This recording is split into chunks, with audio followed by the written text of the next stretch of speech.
So, ito yung voucher dispenser version 4 natin. This is the sample video bago ipadala sa mga iklian lang natin kasi mga 2 minutes video lang para or 1 minute plus video lang. So, ganito pa rin ito. Same pa rin ito sa mga dating voucher dispenser natin. Okay. Nagdagdag lang ako ng real-time clock para ma-print natin kung anong araw, anong date, at saka anong time natin binili yung voucher or binili ng customer yung voucher. Then nilagyan din natin ng ito. So, nagpapalit na rin ng display, minsan lalabas ito, insert coin to buy voucher. Tapos nilagyan, since meron akong RTC, okay? Meron akong separate video para sa detailed explanation nitong version 4. So, pag nagulog ka ng 5 kasi yung 1 hour ko, yung pinakamura ko na voucher 5. So, pag umabot na siya ng pinakamura, magbiblink na yan siya.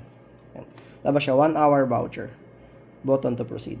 So, naka-display na rin kung ilang oras yung voucher na yun. Let's say, nag-generate ka ng voucher, yung 5 peso mo is 1 hour, lalabas na rin dyan kung ilang oras yung voucher na yun. Para alam ng customer kung ilang oras yung bibilhin nila. So, I think yung second voucher ko, yung second rate ko is 10 pesos. So, ang 10 pesos ko is 3 hours. So, lalabas siya dyan, 3 hours voucher. So, pag-press natin, dahil meron tayong real-time clock, pareho yan sa mga CMOS ng desktop. CMOS ng mga laptop. Yan. So, lalabas dito yung voucher dispenser. Medyo lumaki na yung pero okay lang. Huwag kayong matakot yan sa ink kasi hindi naman naubusan ng ink yung thermal printer. Kasi thermal yan, iniinit niya lang itong thermal paper. So, purchase day Friday, which is today. Purchase date, August 2, 2024. Purchase time is 8:53:49. So, ito yung voucher. So, yan. So, pwede mo rin, same lang sa mga dati nating voucher dispenser. So, goods para, iningi kasi ito ng mga customer natin na maganda daw kung mayroong ganito. Kaya nilagyan ko ng RTC or real-time clock.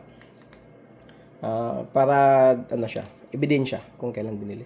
So, again, meron akong separate video explaining kung paano ito at ano yung mga nabago. Konti lang naman ang nabago.